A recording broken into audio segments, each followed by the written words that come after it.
Hello friend, welcome to my channel. আমি doctor Chandrakant.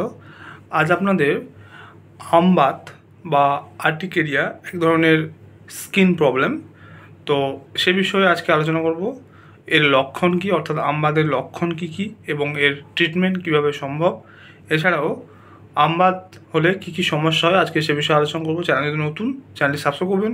চলুন শুরু করে যাক। তো আমবাত বা আর্টিকেরিয়া এটা একটা সাধারণ ত্বকের অবস্থা যেখানে ত্বকে লাল ভাব থাকে এবং চুলকানি থাকতে পারে, এবং এটা সামান্যতর থেকে দীর্ঘতর হতে পারে। তো আমবাতের লক্ষণ কি কি? হঠাৎ করে ত্বকে লাল ভাব, ফোলা ফোলা ভাব থাকে, এছাড়াও ফ্লেয়ার প্যাচ দেখা যায়। তো এই আমবাতের ক্ষত আকার আকৃতিতে পরিবর্তিত হয়। এই আমবাতে জ্বালা পোড়া থাকতে পারে, টিংলিং থাকতে পারে, এছাড়াও প্লুরিটাস থাকতে পারে। এছাড়াও মাঝে মাঝে গভীর বেদনাদায়ক ফোলা থাকে। তো আমবাত ঠিক কী কী কারণে হয় চলুন দেখে নেওয়া যাক। খাবারে অ্যালার্জি, ওষুধ এবং পোকামাকড়ের কামড় ইত্যাদিতে হতে পারে।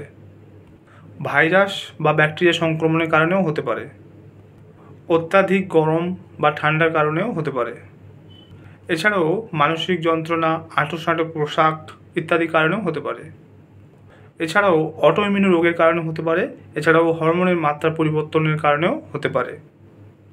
এবারে এই আমবাতের ঠিক চিকিৎসা কীভাবে হয়, প্রয়োজনীয়তা এবং ধরনের উপর নির্ভর করে এর চিকিৎসা পরিবর্তিত হয়। সাধারণত ওষুধ হিসাবে সিট্রিজিন, লোরাটাইডিন এছাড়াও ইত্যাদি অ্যান্টিহিস্টামিন ড্রাগ কাজ করে।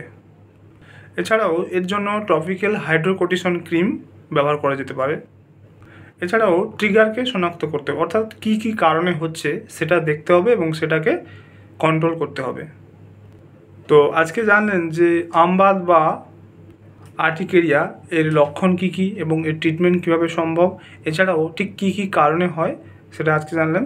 তো যাদের যাদের এরকম সিমটম থাকে অবশ্যই যে কোনো ডার্মাটোলজিস্টের কাছে অবশ্যই যোগাযোগ করবেন। তো আজকের ভিডিও এই পর্যন্ত। চ্যানেল নতুন, চ্যানেল সাবস্ক্রাইব করবেন, ভিডিওটাকে লাইক করবেন। Thank you for watching.